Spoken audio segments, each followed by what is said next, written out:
Hi guys, so today I'm going to be talking about my cyclical vomiting syndrome story. So there'll be quite a few sections, so you can see timestamps in the description and in my pinned comment. So for me, how it started was that in 2016 I started being sick in the mornings when I woke up. I was in sick form at this point and I'd wake up, I'd be sick in the morning once or twice, and then I would feel nauseous, but I would be otherwise okay for the rest of the day, and that carried on for a couple of years. I went to the doctors but they didn't diagnose it as anything, so it just went untreated and unmanaged. But because I was having episodes every day, it wasn't diagnosed as cyclical vomiting syndrome. On the NHS in the UK, you have to have episodes at least 1 week apart, whereas mine wasn't. It was just every morning, and I had a lot of general intense nausea as well, and so all of those factors meant that it wasn't cyclical vomiting syndrome at that point. However, that was how it started. Then when I went to university, it went into a sort of remission where I wasn't being sick as much. I was still sick occasionally, but it wasn't very often. And then in 2019 I started to have episodes which were different in the sense that they were longer. I was being sick multiple times in a time span of about 12 hours. They sort of mimicked sickness bugs in the sense that I would wake up being sick and I would just be sick continuously for the next 12 hours. However, I knew it wasn't a sickness bug because it was happening every couple of months, which is quite common, and also the recovery would be really quick. So I'd have this really horrible, intense, say 12 hours. Sometimes it would be 6 hours, sometimes it would be 16 hours. But unlike a vomiting bug, I would get better really quickly afterwards. So it would be so intense, I'd be bedbound by it. However, once I was sick that last time, I would just instantly feel better, and there would be no long recovery like with food poisoning or a vomiting bug. And so at this point I went back to the doctors and I said things are getting worse again.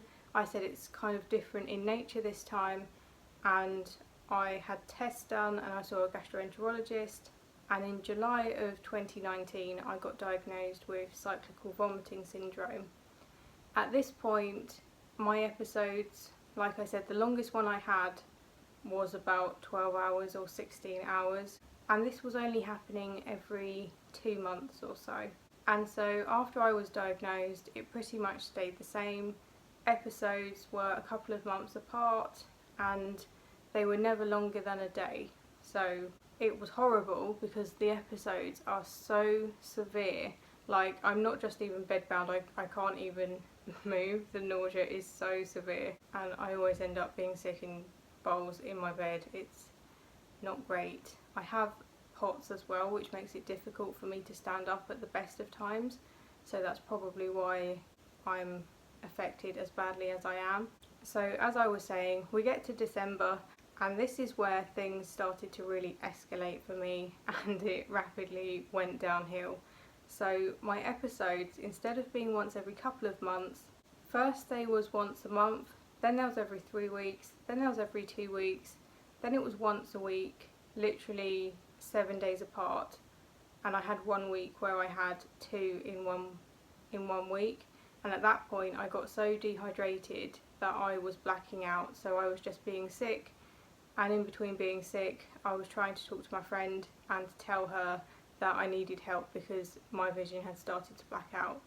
So at that point I went to the hospital and I got fluids because I had just been being sick everything for a long time basically, and I had also been in that episode for longer than the other ones and I just couldn't get myself out of it. I could not get the vomiting to stop, and so they put an antiemetic in my IV drip and that stops me being sick. I was also heaving while they were putting the IV in, which that was really horrible at the time because I knew that if they went wrong with the needle it would be my fault for heaving, but I was not getting gaps in the sickness long enough to even put the IV in. So they did it as best as I could. They waited for me to be sick or heave and then went in. So that's how it started, my diagnosis, and how it got worse. I thought I would talk a bit more about the CVS episodes themselves, but I get so weak from being sick that after a couple of times I can't even raise my arms to hold the bowl. So I'll be lying in bed and I literally have the bowl like propped on my chest because I really struggle to even sit up or hold the bowl, so it's just there and I'm literally just being sick and it's not nice. Yeah, I can't move, so my friends will often come and give me my medications because I have got medications for it. It really, to me, feels like a sickness bug when I'm in it. The only difference is that the recovery afterwards is really quick.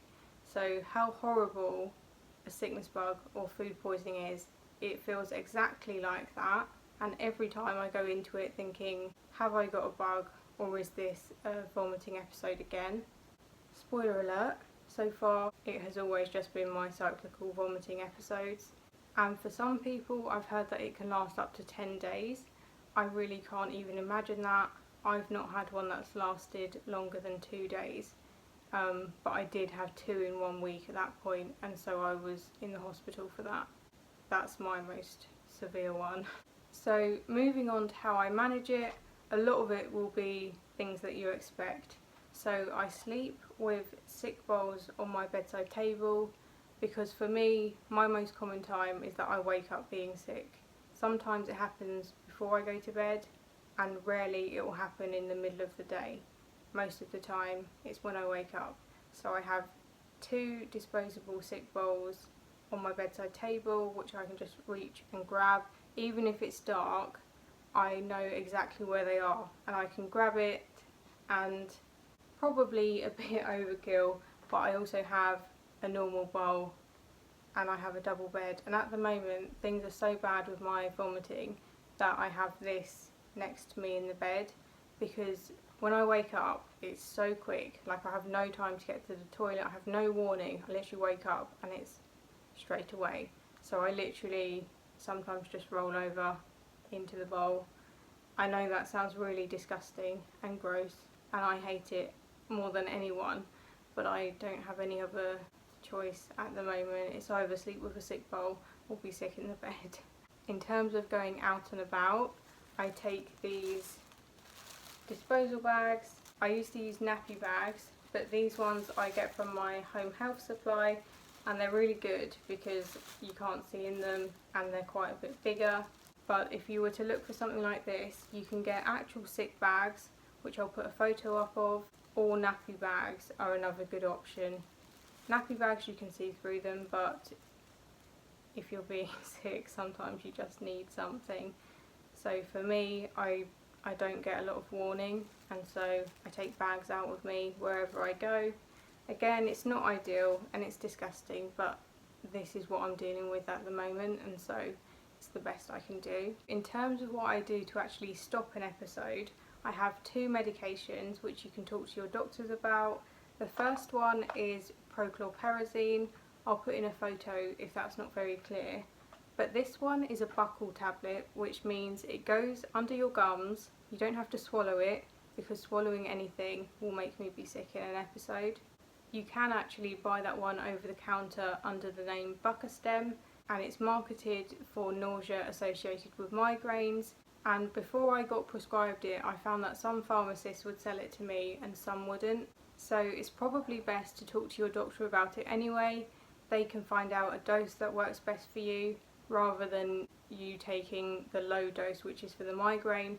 They can talk to you about what dose to take. They can also prescribe a lot more in a packet. So I get 50 in my prescription, whereas if I were to buy this I would only get 8. So it really is best to have this under the guidance of a doctor, but if you're really struggling, and sometimes doctors don't listen, you can buy this over the counter.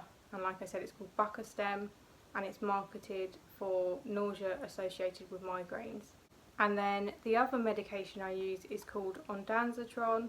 I'm always hesitant to talk about ondansetron just because it can be really hard to get here.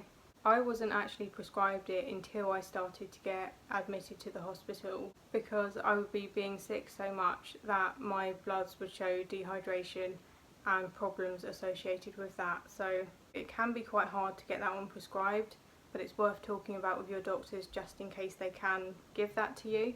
One thing I'll say about these medications is that for me, nothing will stop me being sick the first time. So whether I've got the Bucostem in my gums, I will still be sick and the tablets will come out, or if I've taken ondansetron and swallowed it, I will still be sick and the tablet will come out. However, if you can see, this bit is really gross, but I was told if I can see the tablet, it's okay to take it again after I've been sick, which is what I usually do, and then it does prevent any further episodes and it really takes the edge off of the nausea. In terms of lifestyle and stuff like that, I haven't found anything that helps. My episodes are so severe that really medication is the only thing that touches it, and so that's the only thing that I can recommend, as well as taking bags out with you if you need to. I forgot to say that I also leave these tablets out so that if I wake up and I'm being sick, then I can grab them really easily. Even to reach over into these drawers would be really difficult, and so having those both out and easy to access is really helpful. And as you can see, I just have the bowls there and then a bottle of water as well, and that's my bedside table. And then lastly, in terms of dental care, being sick is really bad for your teeth. So I talked to a dentist and I was just advised to rinse my mouth out with water really well after being sick, and then to wait 20 minutes and then brush my teeth. So you wait 20 minutes because when you're sick there's a lot of acid and that can really wear down your teeth if you brush it into your teeth like that. So just rinse with water to get all of the excess acid out, and then after 20 minutes, when it shouldn't be in your mouth to the same extent, you can brush your teeth normally. I've been being sick for so long that I have got damage to my teeth. Like, my enamel is really thin because being sick has worn it down. However, doing these steps is the best thing you can do for it, and so it's not going to completely solve the problem, but it's the best that you can do. So that's my story and my experience with cyclical vomiting syndrome.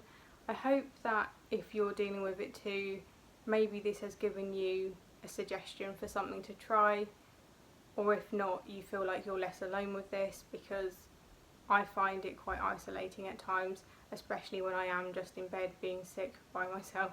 It's really horrible.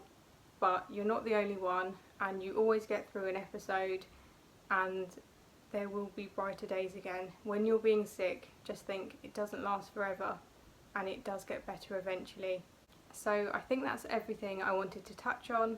Thank you so much for watching. Bye!